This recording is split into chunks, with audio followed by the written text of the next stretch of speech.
지난 5월 7일부터 9일까지 미국 캘리포니아 마운틴 뷰에서 구글 I/O 2019가 열렸죠. 첫날 키노트에서 많은 발표가 이루어졌는데요. 이날 처음으로 차세대 안드로이드 운영체제인 안드로이드 Q에 대한 발표가 있었죠. 사실 안드로이드 Q는 지난 3월 21일 베타1을 이미 배포를 했었죠. 그 이후에 4월 4일 베타2를 내놓고 이번 구글 iOS는 베타3와 함께 처음으로 공식 발표를 한 것인데요. 저는 현재 구글 픽셀 2 XL을 사용하고 있어서 이미 안드로이드 Q 베타1부터 설치해 사용해보고 있었는데요. 베타3도 발표가 끝나자마자 바로 설치를 했어요. 베타1, 2 때보다는 많이 안정화되긴 했지만 아직 불안정한 부분이 더 많아 업데이트를 권하지는 않는데요. 가장 큰 문제가 유심 인식을 제대로 못해요. 그래서 현재 데이터 함께 쓰기 심을 쓰지 못하고 있는 상황입니다. 아무튼 이번 시간에는 안드로이드 Q에 어떤 기능들이 새로 추가되었는지 간략하게 살펴볼까 합니다.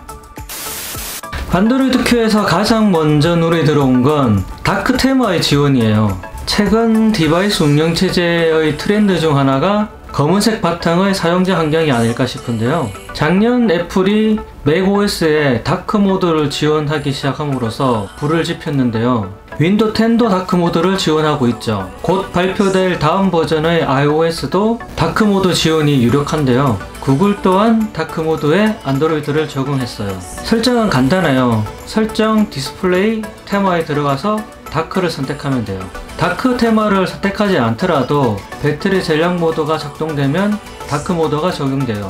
다크 테마를 적용하면 사용자 안경은 흰색에서 검은색으로 바뀌죠. 모바일에서 다크 테마 적용은 꽤 의미가 큰데요. 최근 출시되는 스마트폰의 디스플레이는 대부분 OLED를 사용하고 있어요. 지금까지 많이 써오던 LCD는 검은색을 표현하더라도 백라이트가 항상 켜져 있어요. 하지만 OLED에서 검은색은 빛을 내는 소자를 꺼버리면 돼요. 소자를 꺼버리기 때문에 전력 소모량이 줄어들어요. 그만큼 배터리 사용 시간을 늘릴 수 있다는 이야기죠. 이와 더불어 LC보다 더 칠흑 같은 검은색을 만들어낼 수 있어요.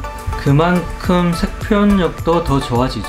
앞으로 구글의 과제는 다양한 앱들의 다크 테마 지원이 아닐까 싶네요. 안드로이드 Q의 정식 버전 출시까지 아직 시간 여유가 있기는 하지만 서드파티 앱들이 다크 테마를 지원할 수 있도록 독려할 필요는 있어 보여요. 참 이번 안드로이드 Q의 다크 테마에서 흥미로운 부분은 다크 모드가 아니라 다크 테마라는 점이에요. 디스플레이의 테마라는 메뉴에서 제공하고 있는데요. 향후 더 많은 테마가 지원될 수 있지도 않을까란 생각을 해봤어요.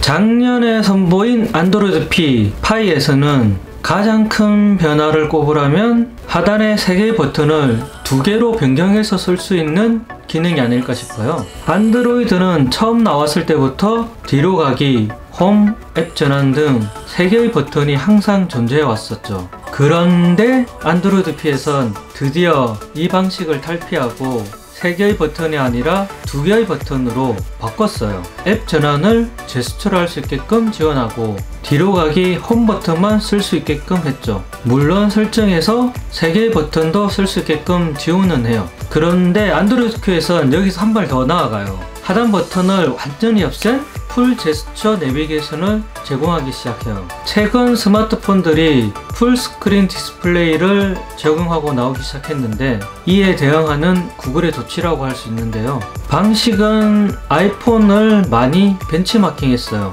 사실 거의 뺏겼다고 봐도 무방할 것 같아요. 마치 아이폰을 쓰는 듯해요. 앱을 실행한 후 종료는 화면 하단에서 위로 스와이프를 하면 돼요. 그럼 앱 화면이 작아지면서 앱 아이콘으로 빨려 들어가죠. 앱 전환은 화면 하단에서 위로 스와이프를 하다 중간쯤에서 잠시 멈춘 후 손을 떼면 돼요. 홈 화면에서 하단으로 위로 쑥 밀어 올리면 앱 서랍이 열려요. 뒤로 가기도 아이폰이랑 비슷한데 좌우 양쪽 모서리에서 안쪽으로 스와이프를 하면 뒤로 가기가 작동을 해요. 다만 아이폰이랑 사소한 차이가 있는데요. 아이폰은 좌측에서 안쪽으로 밀면 뒤로 가기, 우측에서 안쪽으로 밀면 앞으로 가기지만 안드로이드 Q는 좌우 어느 쪽으로든 뒤로 가기만 작동이 돼요. 그런데 뒤로 가기 제스처는 풀어야 할 문제가 하나 있어요. 구글이 2014년 머터리얼 디자인 시스템을 내놓으면서 숨긴 메뉴를 만들었어요. 숨긴 메뉴는 좌측 화면에서 안쪽으로 스와이프를 하면 나타나게 되거든요. 그런데 풀 제스처 내비게이션에서는 뒤로 가기가 작동이 돼버려요. 그래서 제스처로 메뉴를 불러올 수가 없어졌어요.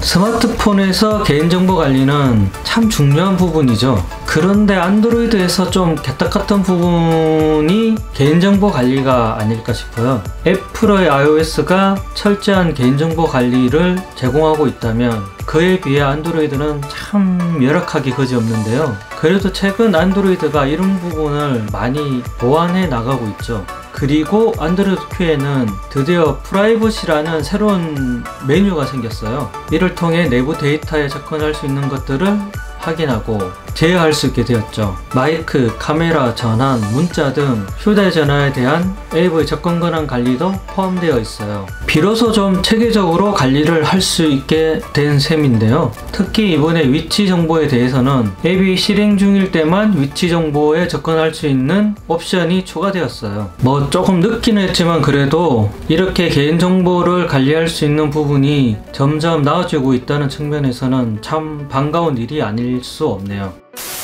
안드로이드 Q에는 다양한 기능들이 새롭게 추가가 되는데 개인적으로 가장 기대되는 기능을 하나 꼽으라면 포커스 모드가 아닐까 싶어요. 아직 베타3에는 제공되지 않아서 써보지를 못했는데요. 상당히 흥미로운 기능이에요. 예를 들어 여행을 하는 동안 구글 지도는 쓰고 싶지만 소셜미디어나 메신저는 접속 안 하기로 마음을 먹었어요. 구글 지도를 쓰기 위해 스마트폰 화면을 켜는 순간 수신된 소셜미디어 메신저 알림을 보게 되면 마냥 무시할 수가 없게 되죠. 그렇다고 여행하는 며칠 동안 앱을 삭제하기도 좀 애매해요. 포커스 모드는 사용자가 원하는 기간 동안 지정한 앱을 일시 중지할 수 있게 해주는 기능이에요. 포커스 모드를 실행하게 되면 지정한 앱은 회색으로 변경되고 알림 수신이 중지되죠. 그리고 이때 해당 앱을 만약 실행한다면 포커스 모드로 지정된 앱이고 정말 실행할 것인지 상기시켜줘요. 왠지 이 기능 많이 쓰게 될 것 같지 않나요? 저는 꽤 활용을 할 것 같아요. 이외에도 알림에 새로운 기능이 추가되었는데요. 알림에는 받은 메시지에 대해 회신할 수 있는 기능이 추가되어 있죠. 안드로이드 Q는 여기에서 한 발 더 나아가 받은 메시지의 상황에 따라 적절한 답글을 추천해 주거나 만약 주소를 수신했다면 구글 지도를 바로 열 수 있는 버튼을 만들어줘요. 작년에 공개된 안드로이드 P는 꽤 많은 부분에서 변화가 있었어요. 하지만 뭔가 아쉬운 부분이 많았어요. 이번 안드로이드 Q는 이런 안드로이드 P의 부족한 부분을 좀 더 가다듬어서 완성도를 높인 것 같아요. 현재 베타3까지 나왔는데 베타 6까지 나올 예정이거든요. 정식 버전 출시는 3분기로 예정되어 있어요. 아직까지는 가다듬을 부분이 더 많지만 이번 안드로이드 Q는 기대 이상으로 기다려지네요. 이번 영상은 여기까지입니다. 고맙습니다.